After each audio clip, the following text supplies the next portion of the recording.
Hello there, I'm Tanya Khazanov, and you are listening to Human and Holy. Today's episode is a conversation with Nechama Schusterman.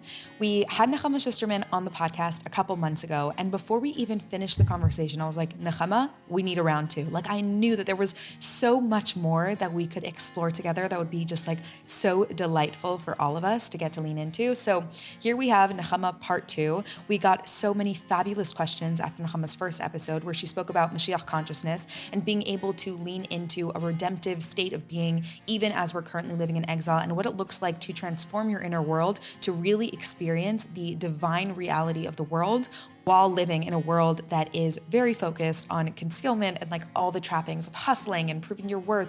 What does it look like to really lean into a redemptive state of mind? So in this conversation, we take some fabulous audience questions. We talk about the difference between selfishness and divine pleasure, and if it's actually possible to tap into Moshiach energy when there is clearly so much suffering in the world. We also talk about this notion that the feminine energy is rising as we get closer and closer to Moshiach, to the messianic era. And we talk about what happens to masculinity when femininity really finds its voice. This is a broader conversation that's happening, which is like, what has the impact of feminism been on men and boys, and why are men and boys not thriving in the way that they could be? And so in this conversation, we talk a little bit about like masculinity and what happens when the feminine finds its voice, and how do we amplify and lift up the masculine voice too. What does Nechama see as a man's role as we are leaning into this like redemptive state of being? Nechama is such a beautiful person who has really integrated the ideas that she speaks about today. This is a beautiful conversation, and I'm so excited to share it with you. Today's episode is brought to you by Zelda Hair. Zelda Hair is a wig company that creates beautiful wigs at affordable prices and also is creating important, integral, honest conversations about hair covering for Jewish women. Zelda has a podcast where she interviews Jewish women about their experience in hair covering, how they have navigated the struggles, the deeper spiritual meaning behind hair covering. And she is just like a beautiful person who has been through her own journey with hair covering and shares very honestly about what hair covering can be for a Jewish woman. And if you are navigating this topic, wrestling with this topic in any way, check out Zelda, check out her wigs, check out her work. Thank you, Zelda, for bringing our work into the world. All of the links to connect with her brand is in the show notes.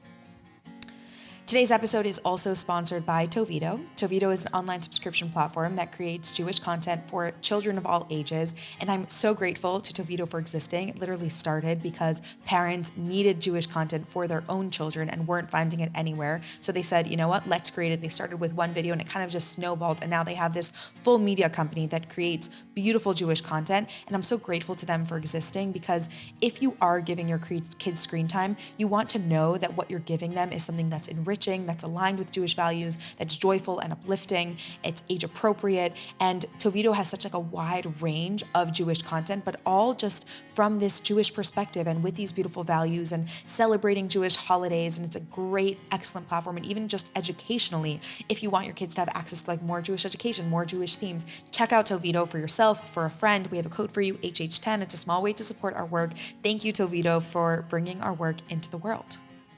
Now on to today's episode. Nechama, welcome to Human and Holy. I'm so excited to have you here. Our part two, when we hung up the phone on our first conversation, I was like, Nechama, I know already that we need a part two. And I was right, because there were so many questions that came in that were just like, we need a part two, we need more explored. Obviously, you go in great detail into all of these topics on your podcast, but I'm excited for us to hit on specific questions that came up in response to your episode. So if you haven't listened to that episode, definitely check out your first episode, Moshiach Consciousness, though I think that this is going to be a standalone too, that you can gain from this without having listened to the first. Introduce yourself. Tell us a little bit about who you are. Okay, so my name is Nechama Schusterman, and yeah, I absolutely loved our first conversation. I felt like totally flow. You create a very safe, open, expansive space, so thank you.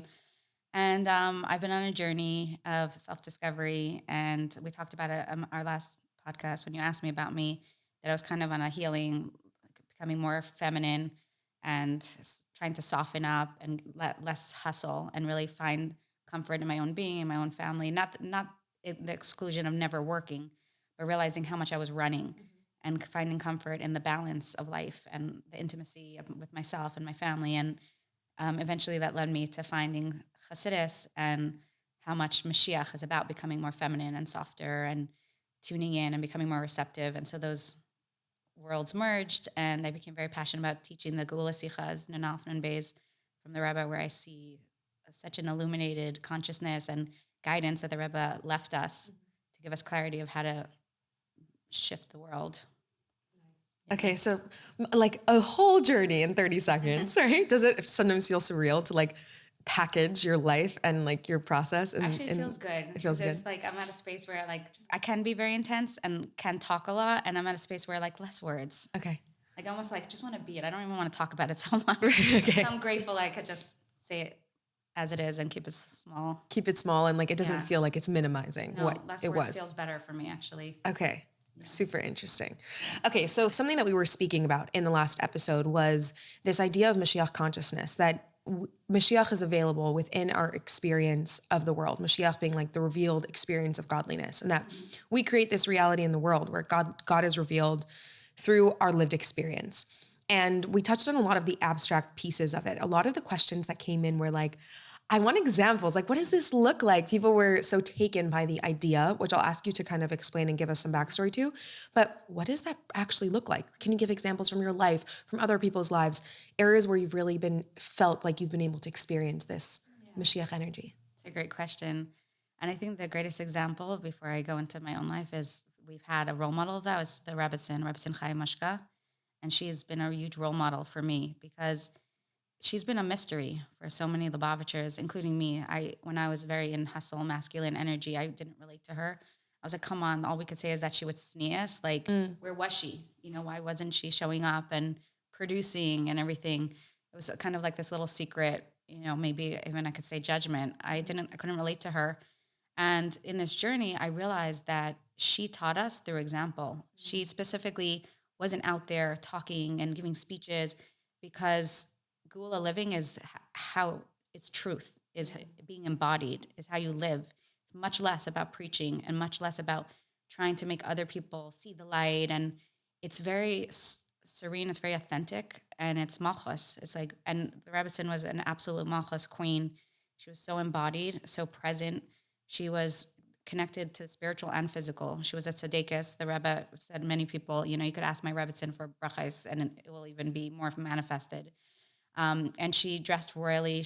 I was in her home and I was amazed and in awe of the details of her home. And her couches had like little embroidered flowers, and her ceiling had gold on it. And she has these little, I don't know if anyone has been, but little like exotic glass birds with colors and vases, like every detail. And the Rebbe spoke about actually in the Chaf Beishavat Sicha that we should learn from the example that the Rebbe said our home is like a Beis Hamikdash. And the same way there's so much detail and beauty and gold and silver in the Beis Hamikdash, that our home is literally our personal Beis Hamikdash and bringing spiritual into the physical. And the Rebbetzin was that. And she didn't want to be rah-rah. She wanted to just live in that present state. And anyone who had the honor of being in her presence said they felt like she was with the queen. She was so present. And they didn't come in and she didn't say, what are you doing? Are you doing your chitas? Like, she would say, how are you? How are you taking care of yourself? Are you nurturing yourself? Enjoy your life. Make sure you have the help you need. And they said they never felt that she was trying to change them. She was very much like the spiritual mother of, I see you. I'm present with you. You matter to me. And to me, she role modeled this new way and this like truly living it. And I'm grateful to have that because then I have a vision, of what I would aim for, what I wish for, like what I try. Of course, I'm not the Rebbetzin and I never will be. But to me, it's so much more. And that's why you asked me, like, are you okay with saying about you in 1 minute? I'm like, yes, because like it's less intensity. It's slowing down. It's like, I want to feel Hashem. I want to feel good. I want to feel present. I want to feel love. I want to see others. I want to see myself. Like, how am I living in my home? Like, what's going on with my spouse, with my children? That's what matters. Like, how am I feeling moment to moment? And then when I have opportunity to speak, if Hashem wants me to speak, I'll speak. But it's really like I don't want to be preaching or chas v'shalom for sure not sharing something that's not true for me. It's much more about the end of the day, I'm left with myself and how do I feel? How am I honoring my own personal Beis Hamikdash, my own body? It's like turning the focus inward into like the most private parts of your life and the most like the innermost parts of your life and authentic parts of your life. It's like, ultimately, let's say you want to have a fruit tree, you have to first put in the seed in the ground and nurture it and water it and give it enough sun. And then it's a seedling. And then you nurture the seedling and eventually it grows into a tree and then it has fruit. So it's in the world, it's very like external and produce, like give us the fruit, Right? but you don't have the roots. So it's like very scattered or fragmented or stressful. And the Gula way is very much, it's not about not producing fruit. We're here and we want to produce, but it's more like first taking care of the seed. Like, how's my consciousness? How am I moment to moment? Am I really living with Hashem? Do I really trust Hashem? Like when something rattles me, do I have the tools to stay calm and say Hashem has a plan for me? I'm okay.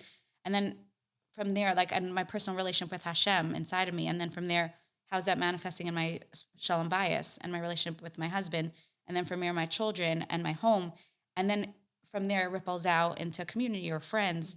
And I've actually experienced that because I lived very external and always like I'm on shlichus, and it was very much about producing and producing. And there was so much internal stress in me, in my shalom bias, in my home.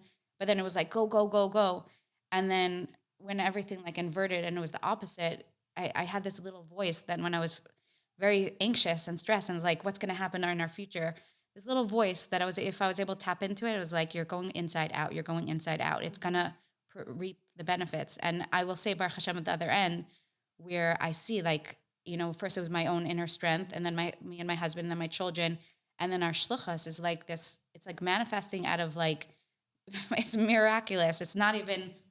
I don't even feel like I'm doing it. It's like this inner work is just people are coming, and this is very expansive state, and it's very there's no stress at all, and more people are coming, and they're bringing their friends because they're like, you have to come here. This is like an oasis. It's like this spiritual oasis. Like it's you come here and it's like a Garden of Eden. It's so present because they're feeling the lack of hustle and this like and there's love and there's openness. So everything does come. Hashem uses us, but it's really about like making yourself available and conscious and expansive. And then Hashem's like, oh wow, like I could use you. You're available. I love what you said about how when your energy shifted, you feel like your shluchos has been flourishing because, Yeah. and not because you have been like, going the linear path of growing and expanding. That didn't work. It was so stressful, and it just caused caused a lot of anxiety and stress. And I don't think I would have been able to pull myself out of it. Hashem pulled me out of that because of different situations in my life. And I had to really trust that Hashem had a plan. And sometimes I was in doubt, and sometimes I was freaking out and anxious. I wasn't all like, it wasn't all rosy. Right.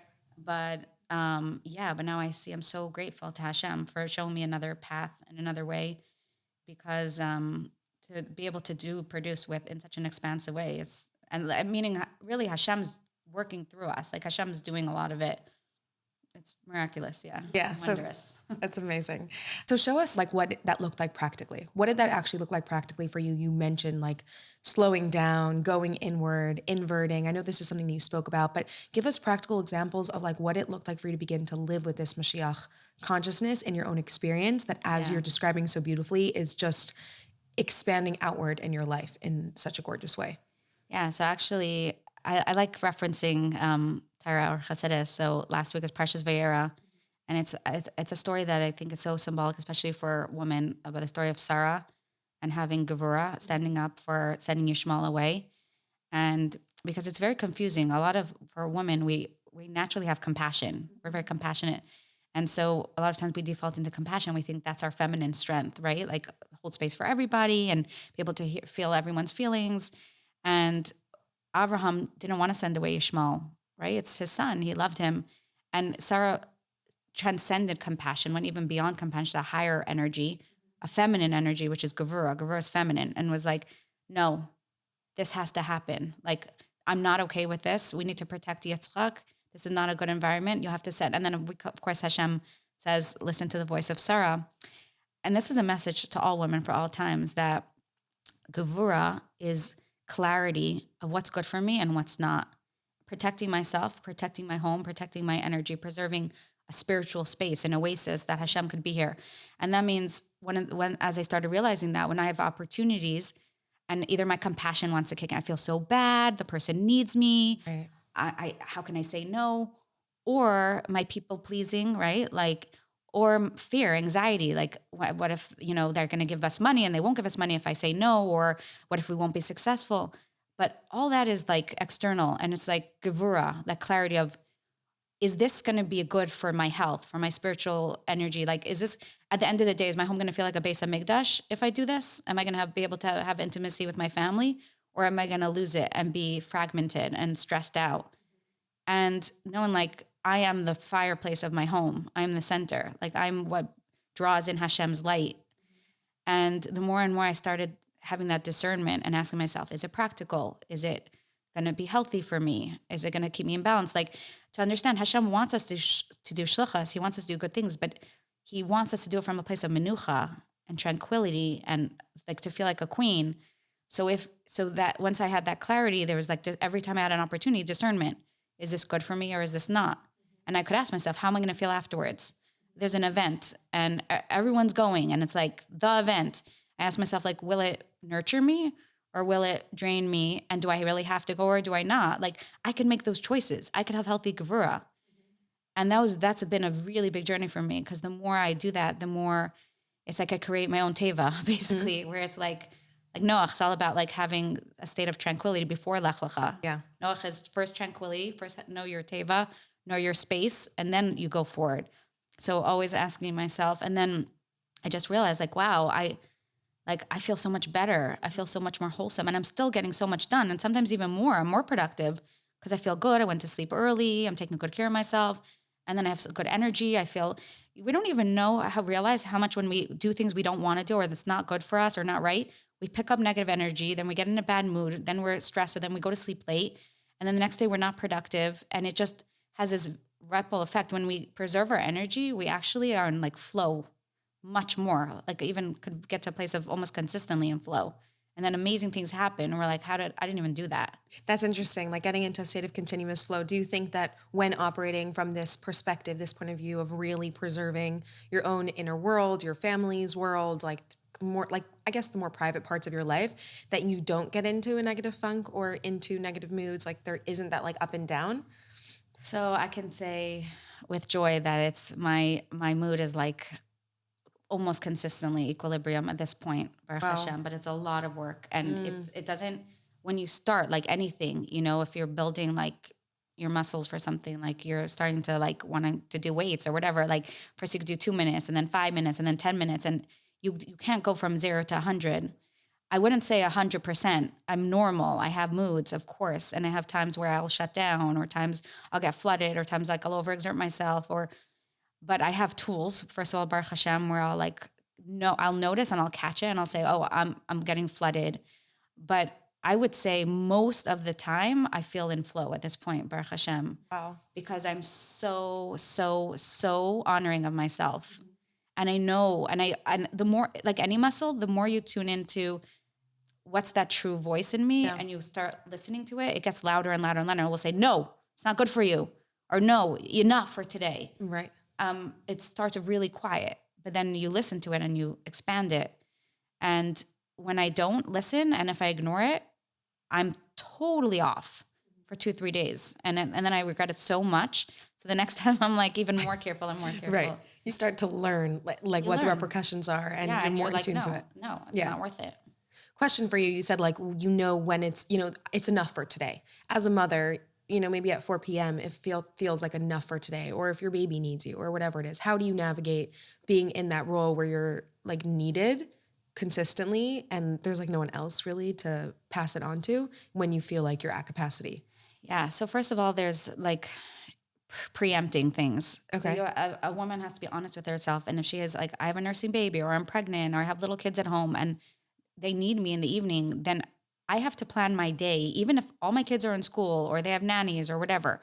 If I'm on, and there's, some evenings, everyone's fine, it happens to be, but in general, I'm on for the evening, I have to plan my day. I can't work from 9 to 4 and then expect from 4 to 10 o'clock and then get up the next morning and do the same thing. Like, this is a job in the evening to be a mother and to be nurturing my kids. So do I need to take a nap, or do I need to like sit out in nature, or maybe only work 2 hours a day? Like, it's priority. Our kids need us. Before we know it, they're out of the house. And this is the time to nurture them and build our relationship. So I feel like so many women that get like, so like, what am I doing? What am I doing? What am I doing? What am I doing? And instead of having the bigger picture of there's like a precious 20, 30, maybe 40 years at max that we're raising children. And our kids eventually, we don't have babies anymore and they get a little bigger. And then you have more time. And Hashem already has a plan. Hashem has your life all figured out. He wants to use you for something. So it's like just honoring also where you're at. Like right now I'm more exhausted, so I could do less. But that comes with the self-worth. Well, I'm not worth. It comes with worthlessness because at this moment I feel worthless. Yeah. Or fear. And that it's not true. We talk about bitachon, but bitachon, living with bitachon is I don't have to figure out my career now because I'm scared in 20 years when I'm an empty nester what I'm going to be. Like Hashem, life is always in flow. Right now, this is where Hashem wants me to be. I'm going to be present with this. And then Hashem doesn't have, and what are things that uplift me and give me joy and make me in a good space? If someone feels like they need to do something active or productive to be more energetic for their kids and it's good for them and it nurtures them for sure, by all means. But you have to be preemptive. You have to take care of yourself. You can't, it's like you can't put yourself in an impossible situation. Like my kids, like sometimes it's Yantif and they go to sleep super late and they're eating tons of sugar and they're tons of people. And then they start having like, tantrums and falling apart. And then I'm like, what did I even expect? Right. It's irrational at this point. I'm not gonna even like, just make sure they go to sleep tonight early and like, just the storm will pass. And it's like, you're expecting, it's the inevitable and it's too late. So I feel like the same thing for us. It's like, are you really going to expect to get up at 6 a.m, go, work all day, be with kids, have a baby waking you up at morning, and then you're going to be hard on yourself that you can't cope? No, we're not. We're human. We're leaving that behind. Yeah. I think we should have compassion and realize that if you're falling apart and you're doing too much, you're normal. You're normal. I love that. Hearing you speak, we're speaking about women. This is your experience as a woman. I am wondering, because you're really speaking about this from like a feminine perspective, do you believe that this concept of Moshiach consciousness is only available to women or men are able to access it too? And what does it look like for men to access it? Yeah, of course, Moshiach consciousness is for men and women. But as we know that it was in the merit of the woman that we were redeemed from Mitzrayim, very clear, something we've learned. And the Rebbe said that all of us are the neshamas, Gogolim of that generation. And it's the same woman who had the faith and the trust and the tambourines and continued on having children and, beautify themselves and everything that are us. And so it's through the woman that we draw the Mashiach consciousness and the bitachon and the softening and becoming a channel for Hashem versus controlling our life through the woman. And then the men follow. If we don't do it, we can't expect the men to do it. And we can't expect the men to validate us. I'm only going to soften when my husband gives me, sees it or validates it or like, no, it comes through us and Gevura, like Sarah, like we know this is right. And then they follow. And what happens is that men and women have different roles. We're more beers and receivers and men are givers and doers. It's just the Kabbalistic Hasidic design, like the way Hashem designed it. So men are always going to be doing more and producing more. They're not, it's not about like stopping to work or when women also, it's not about stopping to work, but I do think that men will always be more doers than women. So the ultimate Mashiach consciousness of a man and a woman will look different. Women probably will need more self-care and all those things because they're radiating that like Hashem energy in the home, and the men are more the external and, bringing in the money and keeping things in flow and all of that. But ultimately for them to be in Mashiach consciousness is number one, is they do it with bitachon, not with anxiety. Like, oh, I'm the one bringing in the money, but Hashem already has a plan for me. So I'm just making a keli. Like I completely have faith. Number one. Number two, know how to stop and say, I did my work. Now I want to spend time with my family. I want to nurture myself. And also figure out like for them, like what they're good at and what they desire and what's natural for them, instead of like, the masculine world is very competitive. And if I'm the executive director, if I'm a shliach, then I have to be good at this and good at this and good at this. And that's also softening for them where they're like, I'm really good at this and that's okay. And I could source out or like work, collaborate and honor myself that this is the way Hashem made me. And ego is a big thing that, from the masculine to realize that it's very powerful to be a masculine and to produce and, to be able to get so much done. But they're second to Hashem. And a Mashiach conscious man would know, also I'm also a channel for Hashem, and Hashem is going to use me and show me what Hashem, what do you want from me today? So there will more bittul for sure. Nice. And I think also that what the world's inverting, so Mashiach is that the feminine rises and the masculine supports the feminine. So a Mashiach relationship would be where a man really sees, wow, my wife has the higher light, and I need her to be in her light. She's the light. So what can I do? Like, I want to support her. I want to give her desires. I want her to be comfortable, because we all radiate from her light. So a man, when he taps into that, he'll do his true role, which is really like being the king for the queen. Interesting. Okay, the way you said that was so beautiful, and it's so interesting to hear the perspective from the masculine, because I don't often hear that, and definitely haven't heard that from you personally. I think it's such a gorgeous idea that, like, in general, for each spouse to support the other in like radiating their light into the world, and of course, like in the home, for there to be like an appreciation for a person who is radiating that light into the home and into the world. I wonder about like, the same way I wonder about like reverse sexism a little bit, like where women become these, I want women to absolutely be queens. Like I'm all about the women. I love women. I think women have so much underrated power and so much underutilized power that they can lean into and experience. And their light is really powerful. By power, I mean that their light is so powerful and is just like, can completely transform the world. And I also don't want men to feel like their light is not powerful and that they're a supporting role for women. I want each gender to be able to really support the other in radiating their light into the world. Are you concerned at all about moving into this state of the rising feminine, and that men will actually like not be able to have their role of like being illuminative in their own way? I think it's interesting because I would guess that this question is coming from where the world is going, where a lot of energetically, like spiritually, there's always like, Hashem's breath is coming through and his message, but then it's like broken telephone. And then by the time, that's the way I like to see I love it. By the time it comes in this world, it's totally messed up. Like, just to give an example, like the rainbow it represents Hashem's essence inside of it. The Rebbe speaks about that. It's Hashem's essence, because we're all so different. We all have so much creativity and so much light, and coming to a space of like illuminating who we really are. And like, look where the rainbow went, you know? So with the rise of the feminist light, a lot of people are like being derogatory to men and like, we don't need you. We're independent. We're so powerful. That's so not what it's about. And I think the best image to look at it, because everything in a mini way is also cosmic, that the Jewish people are also the moon and feminine compared to the world, the nations. And ultimately, the nations have a very powerful job here. Like they're preparing this whole world. And they're the tohu. Like they've been bringing us so much consciousness of healing, so many modalities, technology, like making this world Mashiach, actually, like making the world ready. And we need them. And at the same time, as they rise in their consciousness, they're going to realize that through honoring the Jewish people, it doesn't take away from them. It helps them do their work. It illuminates them. It helps them get closer to Hashem and draws godly energy into them so that they can continue to bring the world into a better place. It's the same thing. Men have such a powerful role. We cannot be women without men. I'm actually, the more feminine I become and the more I surrender and the more I am comfortable receiving and not controlling my life, and I let my husband will jump in now because I've let go of more control and take care of like disciplining the kids or help out or whatever. And I'm like, I feel so taken care of. It's so nice. Like, it's okay. He can do it.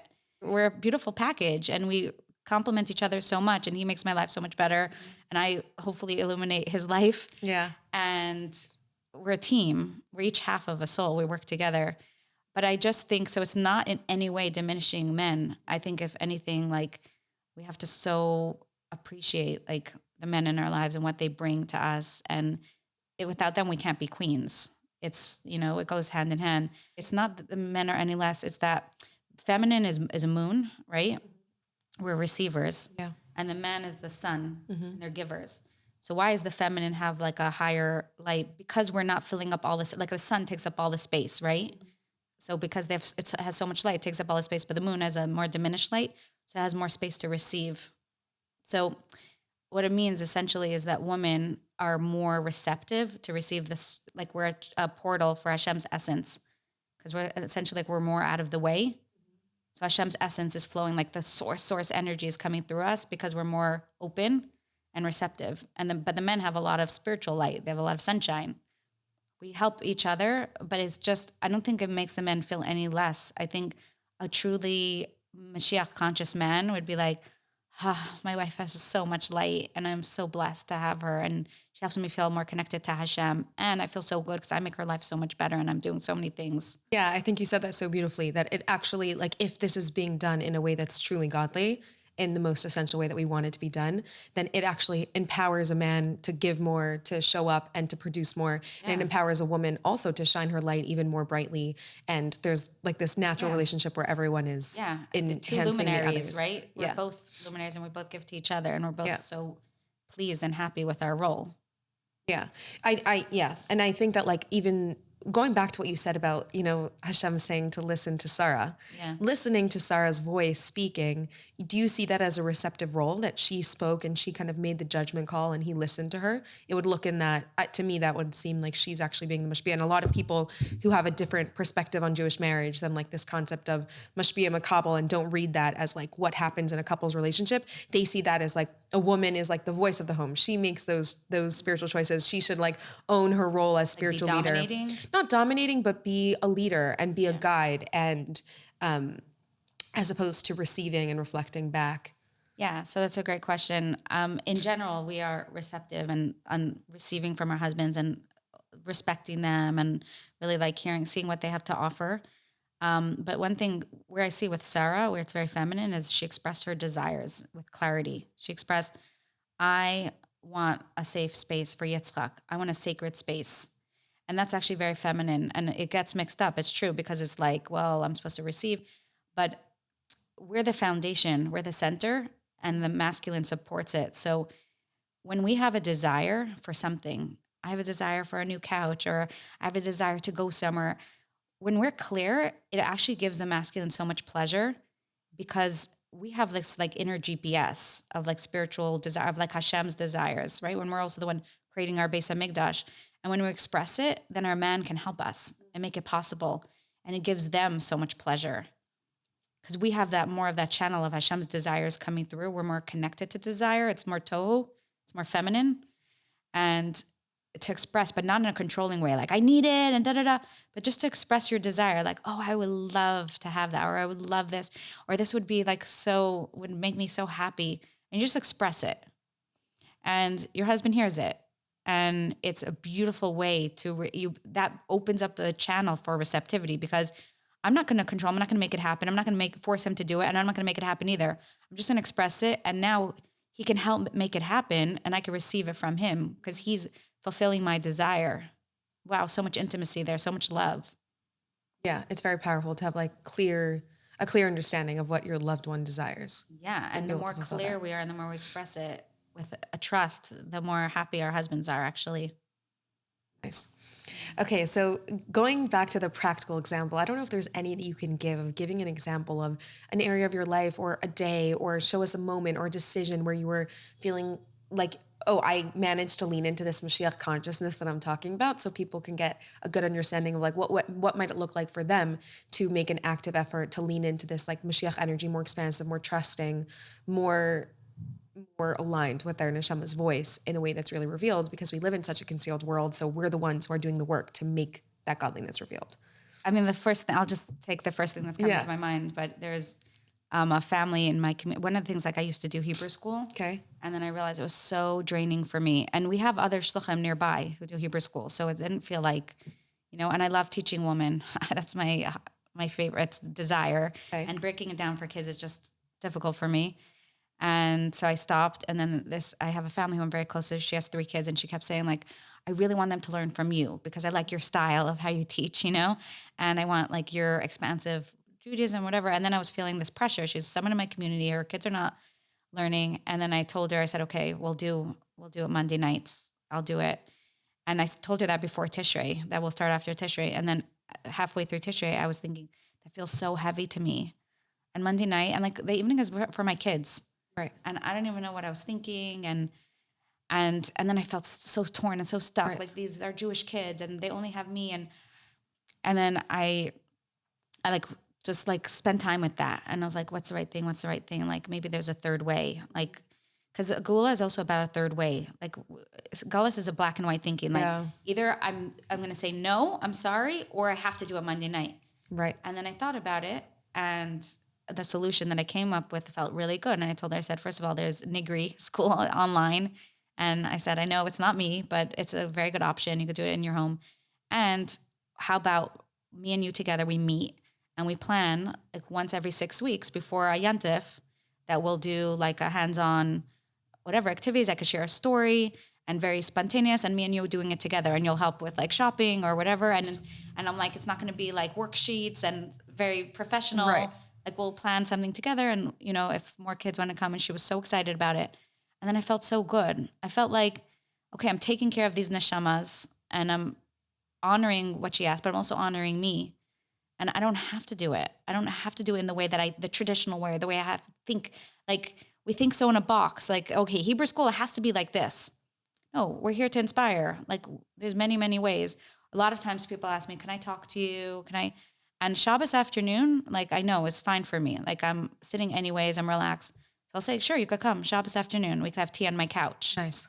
I don't feel, it doesn't flow for me during my week. Like I have other things, and I want to have the energy in the evening with my kids, and I have my routine and things I do. Right. So it's like one of those things is like checking in and saying, are there other options? Like what would work? What feels good? And if you don't know, then think. When in doubt, do without. Mm-hmm. So, I have to think about it. Right. Like slow down. Yeah. There's already solutions. Also, this is an interesting thing because I talk a lot about desires. And someone asked me recently, well, what do I do in a situation where I have a desire, but maybe it's not practical? Like, okay, I'm going, it's Erev Pesach and I'm going on a trip, but the day before I really want to do something for my community. I have a desire. Like I want to, do a women's event, but then it will throw all the packing off. And then I explain, I'm like, I've learned already practical before desire actually, because if a desire is practical and it flows, then it's Hashem. Because Hashem, if he wants it, he will make it so seamless. And it's something that I'm learning with also, because it's like, I really, really want to do this, but like, what if it doesn't fit in my schedule and it's going to throw things off? And, so realizing like, that's another thing that in my day-to-day life, realizing like Hashem wants me to be present. He wants me to be balanced. He wants me to notice the birds and notice the trees and be conscious. Like if I'm starting to buzz out, like a little disassociated and like the world starts to feel a little fake, I'm like, I'm not with Hashem. So it's not more. It's not, you're not more. More is not more. Right. It's not always more. Yeah. So it's a lot of times it's not. Yeah. So a lot of times less is more. Right. So I guess practical is like, I need to check in with my body constantly and saying, do I notice the smells? Do I notice the people around me? Like, am I feeling conscious of my body? Then I'm in flow, then I'm in alignment. And if I have another opportunity and I'm already at that fragile space, no. Yeah. It's very clear that like you have, I think that that's a beautiful way of presenting it, that like practical over desire, like look at actually what it's going to be like for you to execute this desire that you have to give in a certain way. And is this the right time or right month or right season for you to be doing this? Right. And the third way is also really huge. There's a great book, Both and Thinking, that speaks about that we always think in either or paradigms, like we really do, but very often you can find a solution that actually incorporates both and allows you to still give and still honor your capacity.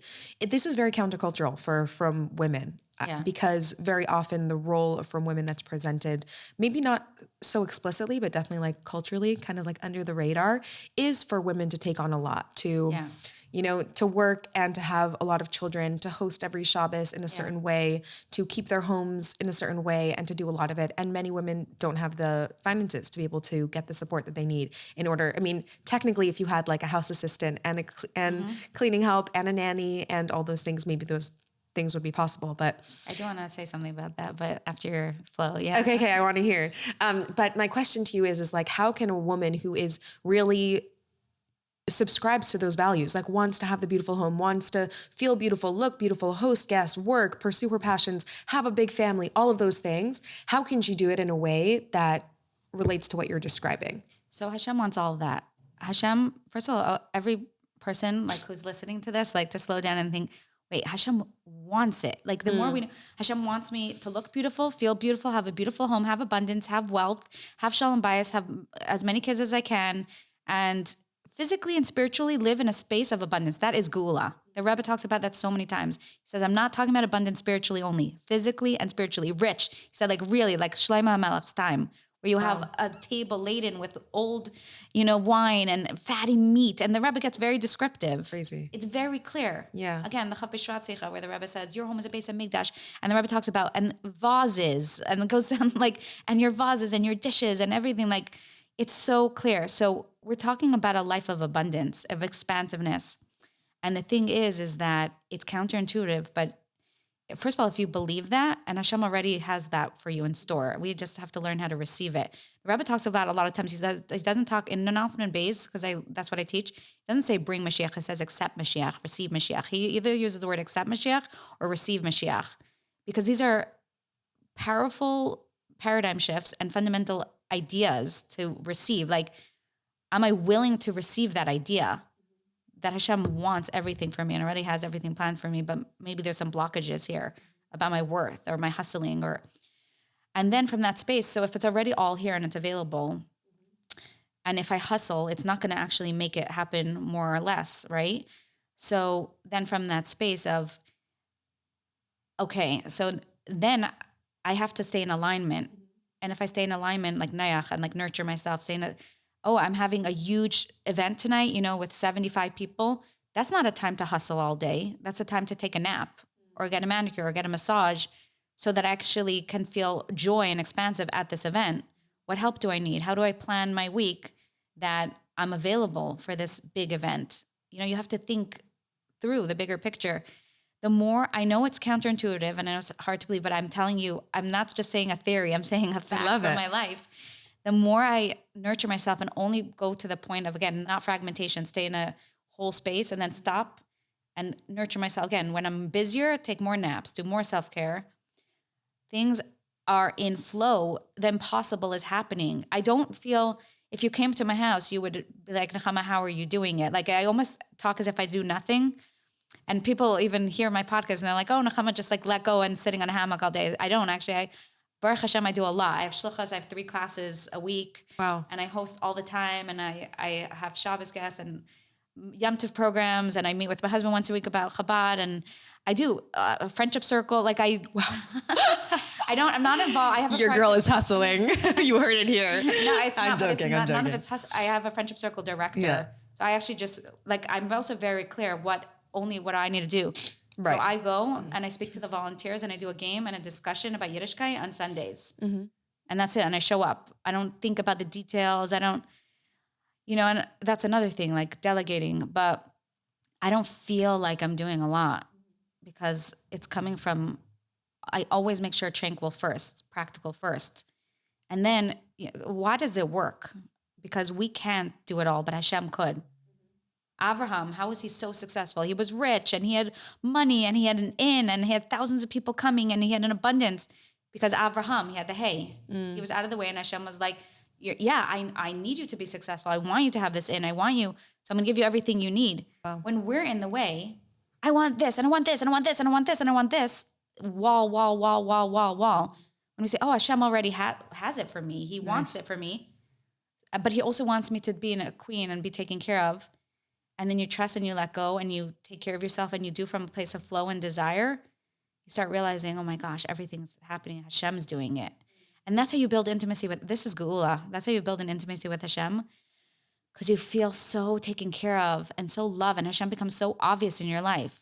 Who made all these people come to this event? How did this even happen? Like I was able to pull off this beautiful spread and I barely even feel like and I went into the store and I needed an outfit and I found it within 3 minutes and it was exactly my size. And you just start seeing those things, like Hashem's like, of course, if you're going to that wedding, or that thing, you're going to need a nice outfit. I'll make sure you'll feel like a queen. Like, don't worry. Right. It's important. Mm-hmm. So basically it's like taking care of yourself even more when you're in a busier season where you're giving more. So like really going hard on that area so that you can continue to show up in a state of flow and ease. Outsourcing and delegating is a big one too. Yeah. Clearly. Don't do anything that is really draining, really hard, really not you, really stressful. or like you hate to do. There's things that then it's like Hashem gave you your gifts for a reason. He gave you Yeah. the flow. He gave you the things that you're passionate about. Like be proud of those and tap into those and utilize those. And things that are really hard, like ask for help and say, this is really hard for me. It's not like, it's so stressful for me. And that's the thing where we could ask our husbands, like where we could receive, they don't have to do it, but we could just say, this is so hard for me. This is so stressful. And that's an opportunity to receive from them and let them figure it out for us. What a gift of intimacy. So yeah, just honoring those things and knowing those things. But also I really think people have to slow down and ask themselves, why do I want to do this? Is it because everyone else is doing it? Is it because I'm fear if I don't do it, I won't make enough money, or I'm not successful, or I'm worthless, or, other people will judge me? Those are all external, and those are all sitra achra. They're not pure. And that's not going to bring you into joy. The question is, I really I feel a fire in me. Like I feel like Hashem wants me to do this, and it feels so important. It feels so alive for me. Okay, what are the support I need? How can I do this in a way that feels good to me? So that's another thing that people don't realize, how many things they're doing out of fear. Yeah. Or just, not motivated by an inner calling. I think that the things that our neshamas are meant to do in this world, we often have like a very strong inner sense of calling around, which is very different than like a fear and stress and other people are doing it and I need to keep up and I need to, make enough. I think that's important. I'm happy it came up because I think that's number one, actually. You can't even do this work if you're still in that mode. Right. Number one is the consciousness of why, and be honest with yourself. Like at the end of the day, you live with yourself, right? We all live with ourselves. So asking ourselves that question, like, what is my motivation? If I don't do this, am I going to be abandoned? Or am I not loved enough? We won't have success. We won't, those are fear-based motivations. Yeah. Just like getting back to the why of why you're doing it and knowing if it's the right reasons. Yeah. You describe how you were doing so much in the beginning, but like internally things were stressful and it wasn't like, your family. And I think that when things are externally motivated, it's fine. Like people are like, not necessarily consciously willing to sacrifice that, but that's not really why they're doing it. They're not doing it to benefit their children or to strengthen their inner world or to like really do what Hashem wants when you're doing something for, and I have like, I understand how easy it is to be in that space because we live in a world that like totally the world is screaming that it's everywhere. It's everywhere. Like there's no reason. You're crazy if you do it otherwise. Exactly. But that's why I think that like we sometimes have the cost. Okay. So I want to get into some of I kind of gave some of the general questions, but there are some that are more specific that I want to read to you. Okay. Came with like really nice, beautiful comment. I listened to the podcast with Nechama Schusterman on Moshiach consciousness just last week. It was a gift, exactly what I needed to hear. It came just at the right time for me. Aside from how resonant it was to me, I was also so glad to see content like this out there in the world. It is comforting to know that there are people out there who have figured out and worked through so much geula work. And yeah, she just said thank you to you. In addition to simply sharing my feedback with you, I wanted to share a question I have, which I would love to hear the answer to from Nechama. And she basically said that this is something that she's been searching for the last few years. Like it's not like a question that just came up for her. So the first part is, I understand the explanation of geula consciousness as one that has more to do with one's state of being than the actions one is taking. Our work is so much more than what we do, it's who we are. And not only do I understand it, but I also resonate with it a lot, with the idea that our work to bring geula is deep and comes from real inner work. But my question is, how do we fit this whole paradigm with the classic ideas of Moshiach and Geula that we all grew up with? The teaching from the Rambam that the Rebbe used to quote many times, that one last mitzvah can tip the scale, or that all we have left to do is increase in acts of goodness and kindness, or we have to spread Torah and Chassidus to the farthest corner of the world. And on top of this, almost every one of the sichos from Nun Aleph or Nun Beis that you teach ends with a lesson that sounds like it fits into this classic theme: add in more Torah and mitzvah, spread Yiddishkeit. It seems like the messages of be in your body versus your head, or step out of control and into a space of malchus, are to be found in those sichos only if you are looking for those ideas, but someone who is unaware of such concepts doesn't seem to find them there. Or even if a person finds them, these ideas don't seem to be the hora or the closing lesson. So how do we know that these more subtle ideas of work on ourselves are actually what the teachings intend? I don't know if the closing sentence is really the question. I think the question is more about how we reconcile these ideas with just like the classic, like learn more Torah, do more mitzvahs, bring Yiddishkeit to every corner of the world, do more. Thank you, because I was going to answer that first, but then I'll just focus on the other part, because you're right, that's more important. I think it's like more the Yeah. question. Yeah. So first of all, I actually, on Lech Lecha, my 2 weeks ago, I ended it with this because I was talking about the Rebbe talks about Lech Lecha, go to yourself and for yourself. And when you find your inner Hashem's essence inside of you, then you're going to have flow and joy and passion and abundance and everything. So, and then I actually asked this question, and I was like, why is it we always talk Lech Lecha as, Avram literally went to Eretz Yisrael. So we think, go make this Machta Eretz Yisrael, like pack your bags, go in Shlucha. Yeah. And then, but the Rebbe is so clear about this as an internal work. So, and then I had this like actually epiphany, because it came to me. I was thinking, the world was created first the 5 days, right, where Hashem set the stage and made the grass and trees and flowers and birds and fish and everything was stage was set, and then he made Adam last, because now this is the purpose of creation, to have a channel for Hashem to flow through. But first he needed the stage. We needed a world. We needed food. We needed a place to be. And so again, first creation and then man. And then after they ate sadas and we were kicked out, now it's like, okay, stage 2, where we're recreating the world through us. Like Hashem is manifesting the universe of a Mashiach consciousness through us. So, but first you have to set the stage for Mashiach. So it's like we're replaying what Hashem did. Like we're mevar netzusim in the world externally, like getting the stage ready, getting the world like Machta Eretz Yisrael, that the world is elevated. And the Rebbe said so clearly, we have done our work. Mevar netzusim is over.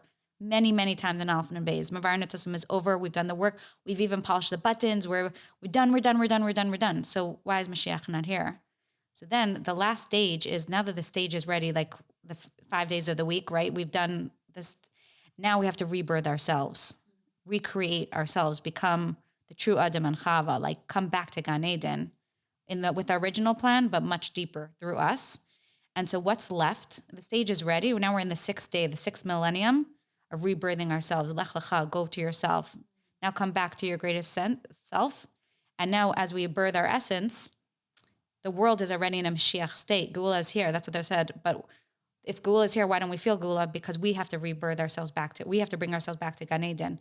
And when we do that work, when we discover our essence and become like into Mashiach consciousness, then we actually start looking around and we realize we're in Gan Eden. It's already here.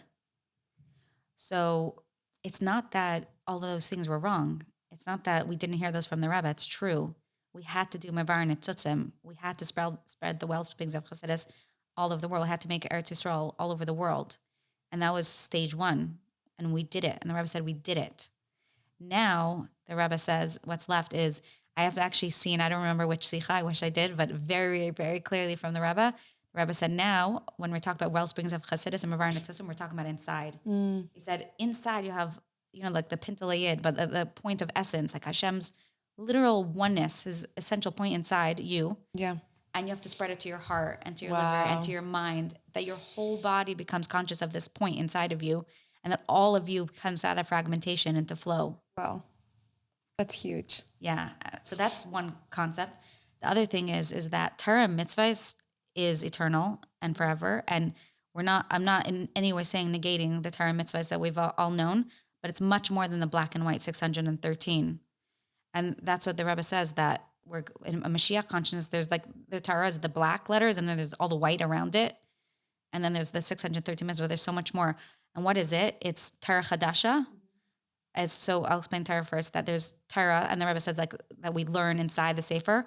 And then when your body becomes in a Gula consciousness, where your essential space is in a flow, and you're out of fragmentation, your mind is quiet, and like you really hear, you're flowing with Torah. Torah Chadasha is Hashem's wisdom is flowing through you, and you're constantly receiving new Torah, because just like Hashem's renewing the world, he's renewing Torah. And the Rebbe says that in a Mashiach conscious state, you don't even need to look in a Sefer. I know this is so radical. I'm just saying that the Rebbe said this, that people won't even need to look inside a Sefer to know Torah, because they're going to constantly be hearing Hashem's Torah, new Torah that's flowing inside of them. And about mitzvahs, he said that there's Mashiach times, there's also mitzvahs ritzaynecha, that the mitzvahs of your desire, meaning that mitzvahs are not only the ones that we've already known, but when you have a strong desire to do something, and it comes from within, that's Hashem's, what's a mitzvah? It's Hashem's desire, and it's a way to connect to Hashem. So when you're doing something, if you're going to the beach and you're like feeling Hashem and you're tuning in and you're recharging yourself and like nurturing that place in you so that you feel more joy, you're doing a mitzvah at the beach at that moment. We're not saying don't daven, don't do the mitzvahs. Of course, we keep halacha. Nothing's negating, but it's so much more expansive than that. Everything that you're doing with God consciousness, anything you're doing to bring God into reality, anything you're doing that expands you, that brings you joy, that brings you into flow, is a mitzvah of that moment. So it's the mitzvah of the moment of that's coming through. Like right now, I feel like I need a nap, and right now I feel like I need to go visit someone in the hospital, and right now I need to make dinner for my kids, and right now I want to learn Torah. They're all mitzvahs.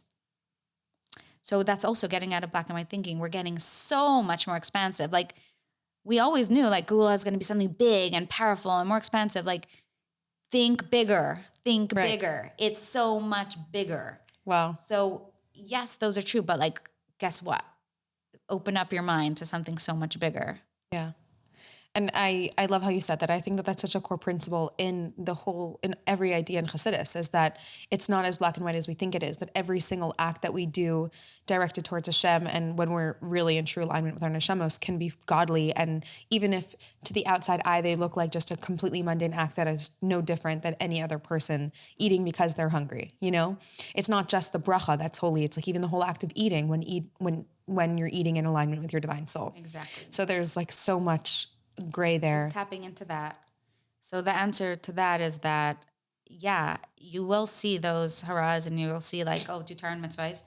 But if you learn the whole picture and you learn all the sichas and you go through the whole year journey with the Rebbe, you start seeing like Rebbe's like painting this infinite, powerful, bigger picture that's so much bigger than originally what we thought. And also the Rebbe says that we're in a new time. We're in Gula time, and we've finished our Gullus work. And now it's our Gula Vaida, and that it's like time to shift our focus. And so it's both. And like now we're in the 6th millennium. So it's about rebuilding ourselves into Gan Eden. We've done the world. Now it's us. And that's number one. And Torah and mitzvahs means something also so much bigger. Okay. That like basically being able to really internalize the ideas of Chassidus, which is that there's the 613 mitzvahs, and then there's the way that we integrate Hashem into every single area of our life, even into things that are not clearly a mitzvah.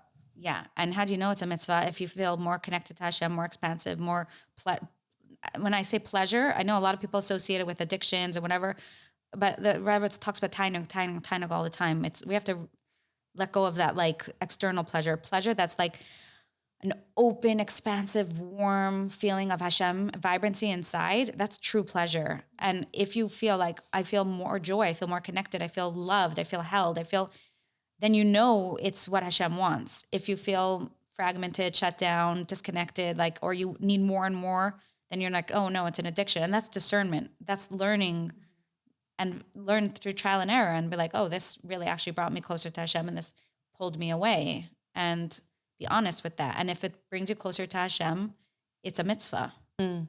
So some people find that certain halachos make them feel very fragmented. What would you say to that experience? Like where halachos are a painful space for them, feel like they're bringing them further from Hashem. When they let go of mitzvahs, they feel closer to God than ever. Yeah, that's a really tricky question.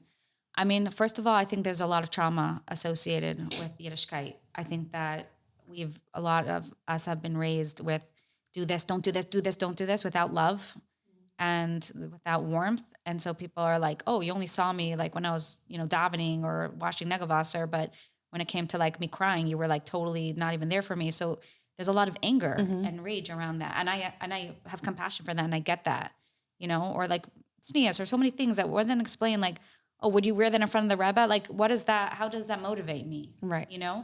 So I think if someone will tell me they have a lot of anger or resentment towards halacha and it's hard, I would say the same thing. Like some people, they don't know why, but every time they walk into, whatever, a candy store, they have a shutdown, or they, every time they go on a plane, they start shaking and they can't travel because there's an association. So the first thing I would say, like there's an association, and to slowly do the work of the nervous system work of like, what's my association around that? And how was I taught that? And perhaps there's another way of looking at it. And maybe I was taught out of fear and control, but that's not Hashem. That's just the condition that I was raised with it. And maybe I could re-come to Yiddishkeit from a place of rebirth and of love and like reclaiming it for myself. That's number one. And number two, I think that halacha is so broad and expansive.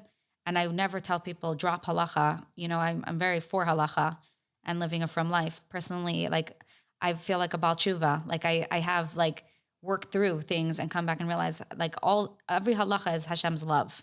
And if we don't feel it's love, it's because our own relationship around it that needs to be healed. And I've personally found that. But I would say like we also have to realize that halacha is so big and there's so many things that like we could grow. And I don't think Hashem wants us to beat ourselves up and be like, oh my gosh, I didn't do this. And oh my gosh, I didn't do that. Oh my gosh, I didn't do. Like Hashem wants us to do things with joy. So sometimes like there's certain things that I'm not so good at yet, you know? And I say I'm not so good at it yet. It's not that I don't care. Right. It's that I don't think Hashem wants us to be OCD. Hashem wants us to live our life. So it's not that I don't care. It's that it's really hard for me right now. And it's something that, you know, I'm not so strong in. So I'm going to work on it and I care about it. But it's not like, yeah, it's the relationship around it. It's like, yeah, there's so many more ways to connect. And I'm not so good at all those ways yet. And that's okay. Yeah, it's moving away. It's kind of the same perspective that you were speaking about before, that it's moving away from a sense of like urgency and emergency and hustle and slowing down and getting quiet and figuring out like the behind the scenes process, because we've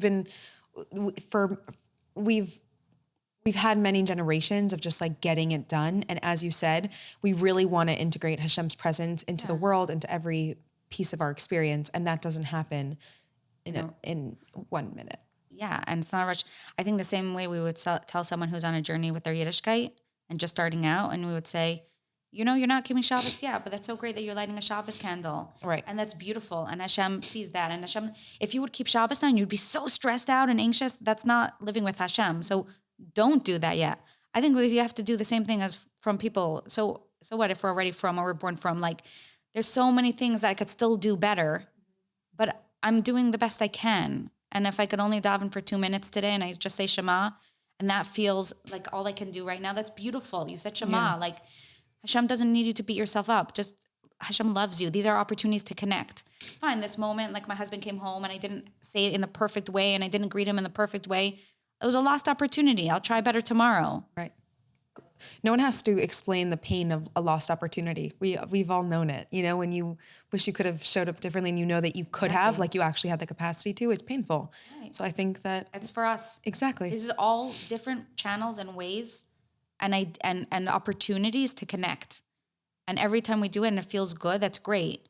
And if you didn't, like there's infinite more ways that we can connect to ourselves and to our husband. It's a journey. It's a journey. It's a journey. Exactly.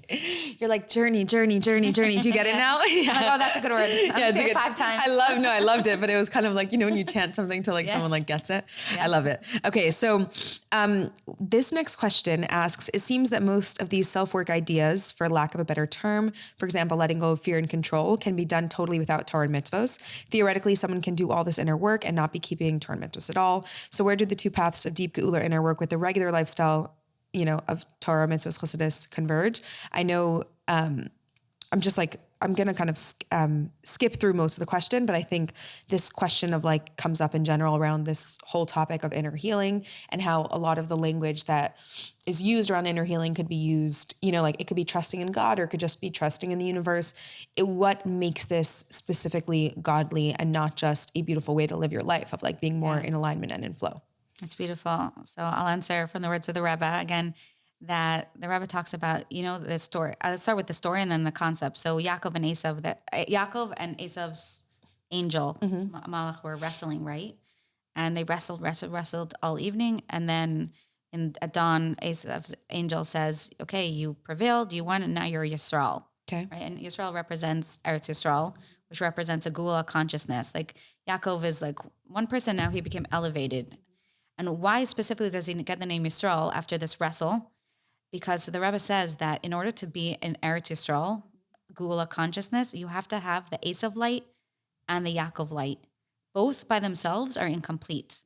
Yaakov is tikkun, very serious, very diligent. Make sure to daven, make sure to learn Torah, make sure to keep halacha. It's great. What is he missing? He's missing passion. He's missing the fire. He's missing the delight and relish of life, of the universe, of the Gan Eden. He's just doing what he needs to do. And that's beautiful. That was safe. Esav, actually, why did Yitzchak want to give Esav the bracha? Because he saw that he had the higher light. Tayu is a higher light. It's a feminine. He's passionate. He's wild. He has full of desires. He wants to like relish in this universe that Hashem created and delight in it. And it's enough. Actually, the Rebbe said, why did he gave up the birthright for the lentils? Yeah. Because he said, oh, I don't need the birthright. I'm unconditionally loved. I don't want my worth to be I'm born first. I want my worth to be because I'm a piece of God. Because I'm amazing. Because I'm amazing. Because Hashem created me. Yeah. I'm here. I'm in the universe. Hashem wants me for something. Like, why I'm going to base it on some little spiritual idea. So the Rebbe said, you have to, that light is so powerful that we actually didn't have vessels for it. And so we suppressed it. But in order to come back to Geula, you need to merge the two to have Yisrael. You need to wrestle with both. You need to do Torah and mitzvahs with passion, with excitement, but not like in the old way of like, do it with joy, b'simcha, serve Hashem b'simcha. It's like, how do I feel like connecting to doing the inner work? And what does Hashem want for me right now? There's so many mitzvahs I could do right now. And someone's calling me, asking me to go to the hospital. And my body's like, no, I don't want to. I really wanted to stay home and cook dinner for my kids. Why is that more of a mitzvah than this? This is the mitzvah that feels good for me right now. And that mitzvah feels bad for me. So can I choose this mitzvah over that mitzvah? Yes, choose the mitzvah that feels right of the hour. We have an inner GPS now. Yeah, the inner GPS, I think, is such a brilliant way of putting it, because I know that a lot of people have an allergic reaction to the phrase feels good, because it's like, it's because of like if you take it to its like full end, and like, oh, what feels good for you? Like what feels good for you could be like terrible things. Right. But I think that you said it so beautifully, that you have an inner GPS. And when there's a choice between spending time with your children and feeding them and being there for them, or going and visiting a sick person, but your inner GPS is telling you you're needed here now. This is where your neshama needs you to be, is with your family. And even if that might seem like the more moral choice or the superior choice, this is where you're needed. And so that's why you feel that strong sense of desire to be here, because this is where you're needed. And your neshama has that voice that speaks to you. Exactly. And that's a big piece that the Rebbe says, that we know we're fragmented, right? We have the voice of our head and the voice of our nefesh elokis and nefesh bahamis. And how do we know what's right and what's wrong? So inside of us, we have the yechida, which is the highest level of our neshama. And the Rebbe says it's our inner compass, it's our inner GPS, and it unifies. It's like the mother that comes in and says, okay, everybody, there's enough for everybody. I'm taking charge now. No more fighting. And it's the Yechida will tell us, like, do this mitzvah now, do this now, do this. Now listen to your Nefesh HaBahamis. Now listen to your Nefesh Elokis. Like the Nefesh HaBahamis says, I just want to go to the beach and relax. And the Nefesh Elokis says, I just want to do Mefsayim. Which one? The Yechida says, right now, listen to your Nefesh HaBahamis. It needs to receive from Hashem. Okay, right now, listen, you're feeling full. Now listen to your Nefesh Elokis. How do we know otherwise? So that's also by slowing down and guiding, being asked for Yechida to guide us, then we know. Otherwise, how are we choosing? It's either because fear, people pleasing, something external validation. We think we're so holy and so spiritual that sounds more spiritual, but actually, what is making us choose from one to the other? Usually something external. Oh, that I'll be seen, but this I won't. This actually is much more deeper spirituality, because it's like, it doesn't matter if I'm getting external validation or if someone sees it or not. What does Hashem want from me? Yeah. And Hashem communicates inside of our body, inside of our inner GPS. Yeah. And exactly as you said, it's like no one else, I won't be seen in this, and it won't be, it won't be, publicly lauded as like the more moral choice. But I know that this is what Hashem wants from me, which is very powerful when you get in touch with that inner voice. Powerful. To anyone who feels like they're really not in touch with that inner voice and want to be more connected to it, what are some steps to doing it? And I know one of the specific questions was that you spoke about like healing modalities that you tried. I don't know if that's related to it, but how can someone get more in touch with their inner voice, and what was that process like for you? Yeah, so actually the Rebbe speaks about that our kidneys, our gut is where our inner advisors are. It's a very powerful sikha. I'm 99% sure it's Parsha Shiftim. Actually, now I'm 100% sure. Okay. You're like loading. I'm 100% sure. Exactly. Parsha Shiftim, the Rebbe talks about our inner judge and our inner advisors. And then we have an inner mashpia, and it's in our kidneys. And this is very powerful to know. That means in our gut, where our kidneys are, is our clarity. We have a voice and the Rebbe says it's nevuah, that we have, as we get into Mashiach consciousness, we all have nevuah, because we have inner advisors that tell us do this, do this, do this, and we don't even know why we're doing it. But after we look back and say that was nevuah, like if I didn't do this, I didn't go here, I wouldn't have met that person who got me that job, who got me Right. And so how do we listen to? So I'm going to connect this now to just a scientific fact. On top of our kidneys are our adrenal glands. Okay. This is just cool, and our adrenal glands are connected to our amygdala. Our amygdala is fight, flight, freeze. So, oh my gosh, I'm not going to be loved. I'm not going to be worthy. I'm not going to get money. So it creates the chaos and the turmoil and like sends that messages of fear and panic. And then it talks to the adrenal glands. The amygdala goes straight to the adrenal glands, and the adrenal glands, that's what brings up the anxiety. Like first you have fear in your head, and then immediately sends a message to your gut. And that's when you start having panic attacks and anxiety. And then you're totally fragmented. Wow. How do you access your inner nevuah? You have to calm your inner storm. If you realize that you're in a fragmented state, don't make a decision. Yeah. Because it's not coming from your inner nevuah. So slow down and say, oh, my amygdala and my adrenal glands are in like partying right now. And I'm going to slow down. I'm going to like take a bath or breathe, touch the ground, go in the grass outside, and like literally like come back to the earth. And when I'm calm, I'm going to ask my kidneys and say, what do you want to do right now? And when you're calm, there's a voice. And when the voice comes, you have to listen to it. Yonah ran away from Hashem because he didn't like what Hashem said. Sometimes our kidneys know the truth and we don't even listen to it because we're like, no, that's not in my plan. It's not in my agenda. I don't know how it's going to work out. Hashem says, Lech lecha. He gives us messages in the moment. We don't always know how it's going to work out, but it always works out perfectly if we listen to it. So yeah, I would say like becoming aware of if I'm in panic, this is such a powerful thing. I promise, like, don't make decisions from panic. But what if the panic never ends? What if slow down and calm and regulate yourself. And if you need help regulating, then look for modalities to help you regulate. And from a calm space, our kidneys are always talking to us. And then trust it. And lech lecha, just take that step. Yeah. I don't know what's going to be next. With Hashem, Hashem's not in the future, he's in the present. Right. Take that step, and then Hashem will give you another step and another step. And then you'll be realizing, like, it's okay. Hashem already has a plan. Yeah. That's well said. That like you just have to slow down, get quiet, and make sure that you're calm when you can't calm. access your voice. Before lech lecha. You have to be calm before you make a plan. Nice. One of the questions that, okay, I want to go down to like where I put a whole cluster of them.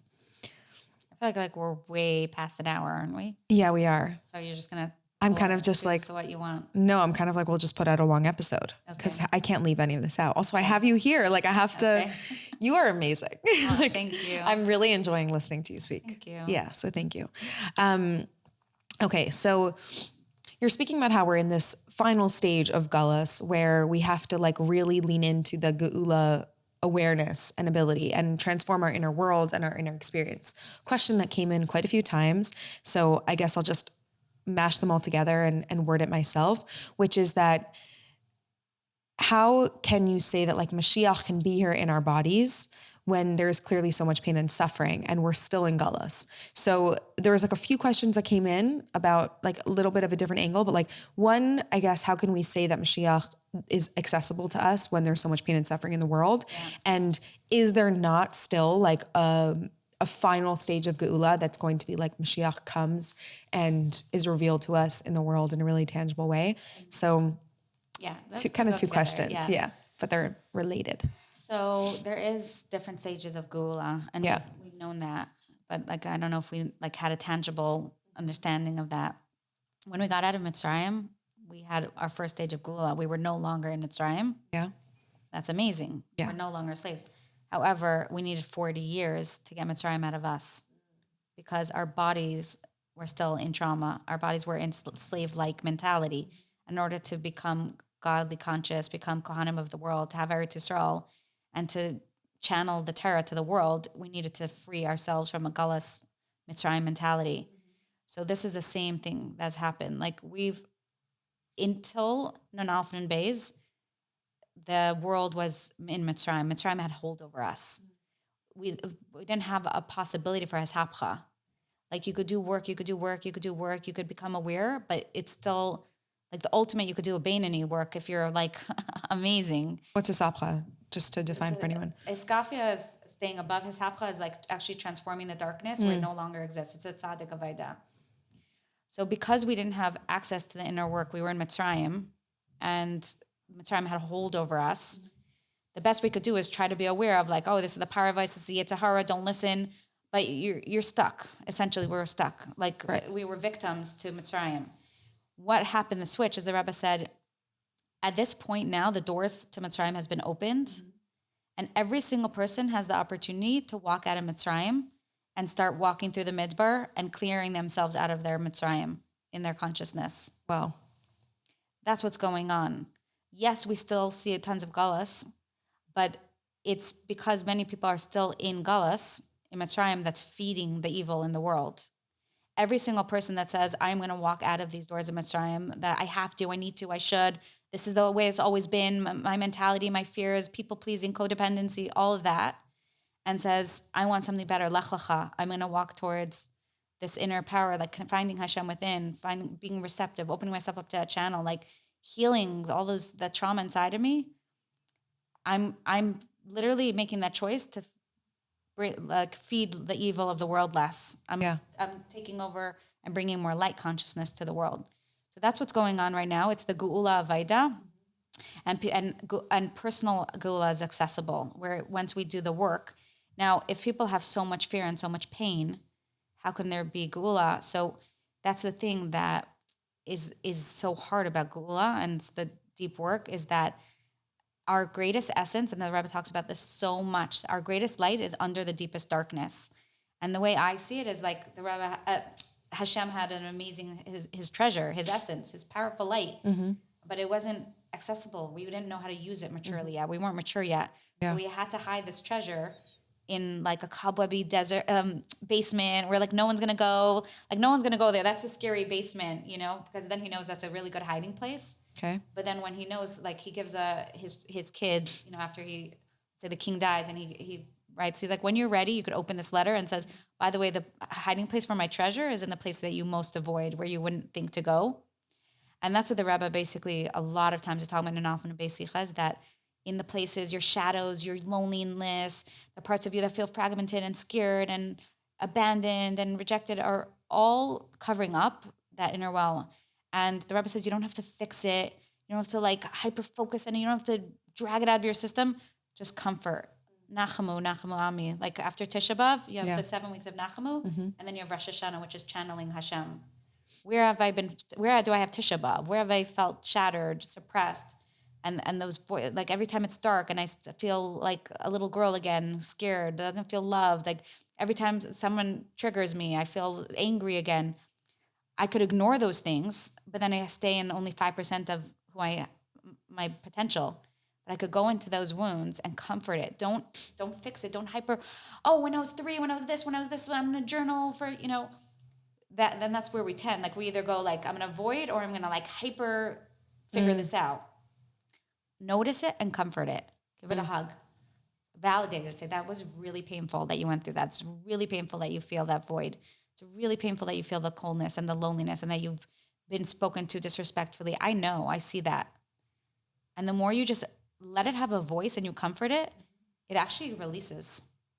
And that's, you bring Hashem. That's Aleph into Gaila equals Geula. That's another big concept from the Rebbe. That the Rebbe says Geula is not something abracadabra, totally different. It's just Aleph into Gaila. Gaila is Galus. Bring Hashem's love into those places that feel the absence of Hashem, and you illuminate it, and now you have more Geula. And so the cosmic is that once each person illuminates their personal abyss, their darkness, their shadows, all the shadows where Hashem is hidden from becomes filled and filled and filled and filled. Because the darkness that's in the world is a cosmic mirror to our personal darkness. And when each person goes through all the tunnels and fills it up with light, all the shadows are healed and transformed, and the world becomes full of light. But because it's a slow process, the reason is because we're not becoming angels, and Geula is not a high, like flying, like, we all love highs. It's not a high. It's actually, we're returning to Gan Eden, but through our own work. And that means we're very, very anchored in the physical, but with Hashem. So ultimately, like very conscious of ourselves, very anchored, very present, very peaceful, not looking for high. And from that peaceful space, like deep intimacy with ourselves, Hashem within us, with our spouse, with our children, with each other, everyone will see Hashem in each other. And and the power of each other's personalities and differences and gifts and working together and with ease and joy and peace and pleasure and delighting in this universe and seeing this whole universe as a Gan Eden and everything like just with so much flow and so much ease. Nice. And from there, we're also going to be constantly learning about Hashem because Torah Chadasha is a flow. So we're going to constantly be evolving into like deeper understanding and deeper understanding. Hashem is infinite. So we're never going to be bored, which is very exciting. Yeah, exactly. It's like a groundedness, but still like a constant evolution and growth Yes. that's going to happen. Yeah. Which is beautiful. And there was definitely like some questions that I think coming from more of a place of pain, but just saying how for an individual this could be so helpful, but it can be so painful when we are actually suffering and we are suffering with anything that we can't change no matter what our mindset is. And there's that simple ani moment of the Jewish people of I believe in Moshiach that has kept us going for generations through really hard times. So for anyone who is in a really difficult, painful situation where it's not like there's obviously like the inner work and the inner darkness, and then there's like illness, death, obviously everything going on in Israel, like wars, hostages, for people who are like literally experiencing that, living through that, how it can feel like almost like hard to hear this. Like really like Moshiach is accessible to me. It's not like I'm actually living through hell. Right. And I think that I feel like it's very triggering and traumatizing for people to hear that Geula is an evolution and it's something that comes through us, that we actually birth. Geula comes through us, not for us. It happens through us. Yeah. And especially people, who have lost someone, who have gone through something extreme and like the believing that Hashem will do it for you and will heal this and solve it for you is excruciating to think like, don't take that away from me. Right. So I think there's two truths. I think that at the same time, like Hashem is here and Hashem is doing it with us. And Hashem is bringing a better world and going to heal and Mesim and everything, like all illness is going to be healed. Like that's something everyone can and should hold on to. But there's like the third way, right? Or there's like, we don't dismiss either. Like on one hand, Hashem is here and he's doing it through us and he's giving us the power. At the same time, holding our breath and saying, I am in so much pain and darkness because I lost someone and the grief is so unbearable. I'm just going to hold my breath and just disassociate until Moshiach comes. I don't believe that's what the Rebbe asked us to do. And I don't believe that helps Moshiach come closer. I think that, again, it's not a judgment. Yeah. I totally I can't even imagine. And I fully understand why anyone would hold on to that. So I think holding on to that, but at the same time, perhaps if someone so passionate and so desires Mashiach so much because they're in so much pain, to use that as a fuel and as a flame and a passion to do this work and to say, every time I face my grief, my pain, my anger, my darkness, my hurt, my shock, my trauma, and I comfort it, and I feel the wound of the grief of the loss, and I allow and I hold it and I bring nachamu, like I comfort it and I soften and I feel I could bring Hashem into that deep place of hurt. I don't hold my breath, but I bring that Mashiach energy in. I'm actually manifesting and being part of the solution to bring that end result faster. Beautiful. And because I want it, I'm going to do this work. Because I have this pain and this difficult circumstance, like I'm going to transform that into. Right. Because everyone talks about like, we have to bring Mashiach. The Rebbe said we have to bring Mashiach. So everyone who when people are in a lot of pain, they want Mashiach more. So I think it's like they know we want to bring Mashiach, but a lot of people are trying so many things. We're giving more tzedakah and we're saying more tehillim and we're shouting, we're doing all these things. And where's Mashiach? Yeah. They want to do the work to bring Mashiach. So I think I would just encourage and say, from what I see is the Rebbe saying, bringing Hashem to the darkness, to the pain, and illuminating that with Hashem's comfort, you're actually bringing what you want faster. That's the path. So it's not like the pain is a contradiction to being able to do this work. It's actually even stronger fuel to do this work more passionately. Use it as fuel, exactly. So the final question in regards to that is, that this person wrote that they had a hard time when you said that you were almost thankful for the craziness in the world because it's waking us all up. I can't relate to that. It's maybe a nice side effect, but at what cost? Some of it felt like our mindset creates the reality, and the way society mirrors us could feel like victim blaming.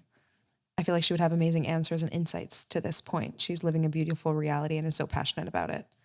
So is there an element of like, like when we say that the world, the cosmic reality is a mirror to our own inner world of like evil and darkness and not being able to really transform our inner world into light?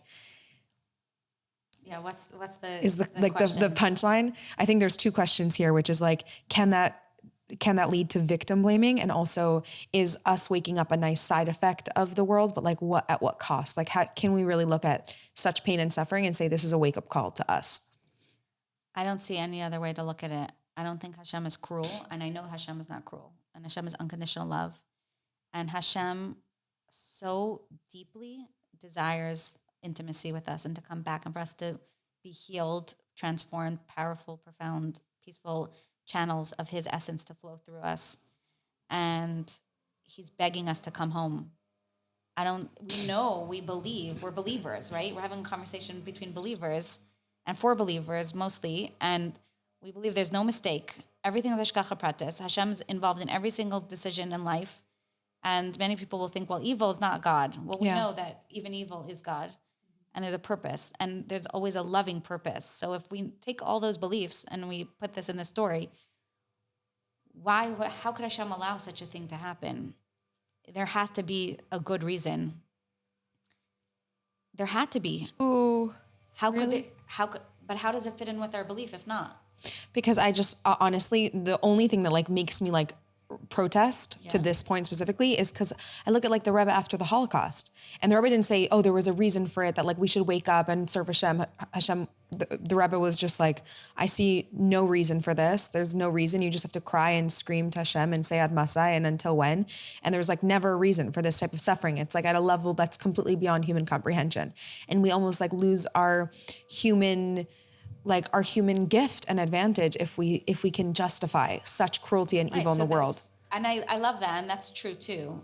There's true, like, I mean, the way I would say, like, if someone was sitting with me and in so much pain, which I encounter all the time. Yeah. I mean, so many people in my community who are like completely shot from that, like, and sleepless, and I tell them, and they're asking me questions, and to that I tell them, it's cruel to answer it with logic. And I completely go, and I tell them exactly that about the Rebbe with the Holocaust. And I say, you're looking for a logical answer and you're in pain. And I feel your pain and I validate your pain. And you're right to feel in pain, and it's okay. Like, focus on the pain. So 100%. And there's space for that. And I would hold space for that from talking to someone who's coming to me in pain and asking me. And I would say, let's not even go in logic. It's like, that's not even kind to the situation. Okay. But from having a logical conversation, like, we're talking more from a logical place, even though you're asking me about pain, like, it's not coming from that space. I also do believe that personally, I think it is important and empowering to look at this as a wake-up call, because I think that's not a victim state. Like, for me, that doesn't put me into victim mode. It puts me into, what is this teaching me? Like, what can I do about this? And what is this bringing up in me?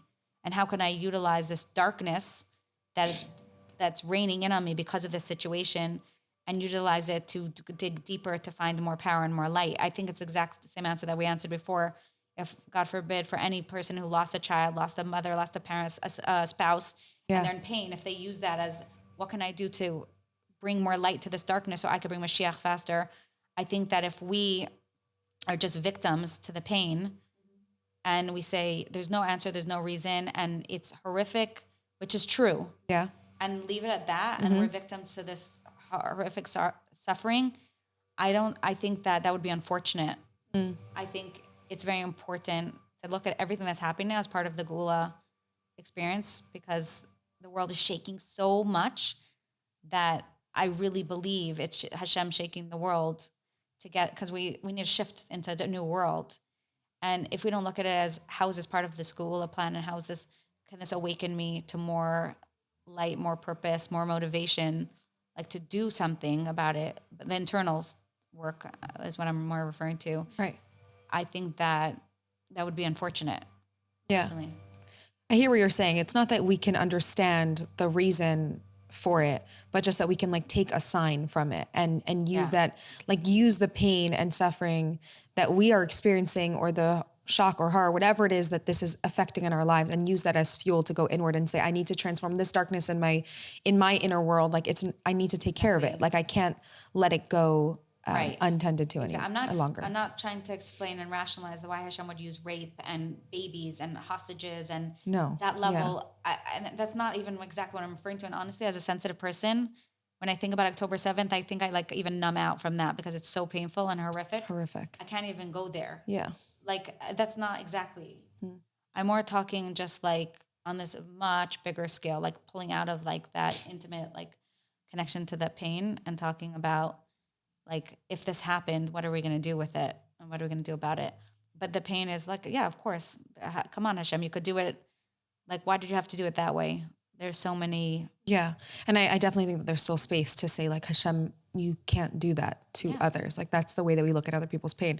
And I think that sometimes when, let's say, for example, if you live in America and you are not actually enduring it right now, sometimes I do think that there's like a self-sabotaging instinct that we have to get swallowed up in a pain that we haven't actually personally experienced, to like be, to not have any boundaries in terms of like what we take in. Like it's not, you can completely incapacitate yourself with the pain of what has happened and what is happening in Israel. And that's not a service to the Jewish people to become like completely overwhelmed by it and flooded that you can't move on or do anything positive to help. So I agree with you that like, we don't want to get swallowed up in the pain and suffering that's happening, because we want to be able to show up to transform the darkness into light. Yeah, I actually, I hope this comes out the right way, but just on this thing, that's something that I realize because I'm a very sensitive person. I do have tended to get swallowed up in other people's stuff and darkness, and had to learn to cultivate healthy boundaries. One of the things that have helped me really is I realized that like the same way we say like, oh, this is my pekala, like this is my package from Hashem. Like, I don't have to look at other people and judge and compare.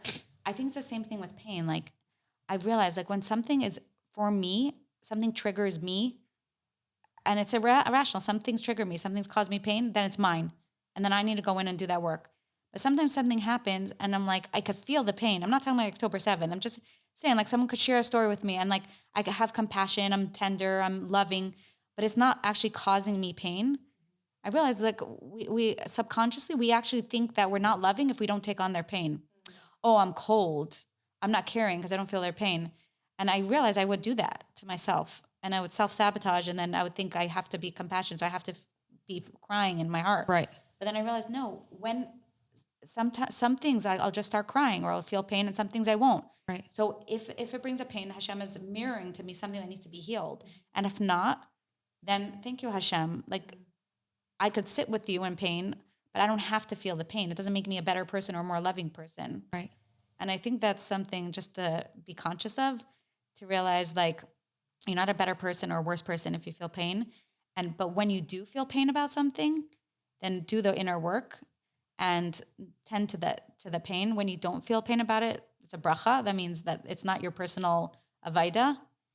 And another thing about that is that a lot of times people get so caught up in other people's pains because they're too afraid to face their pain.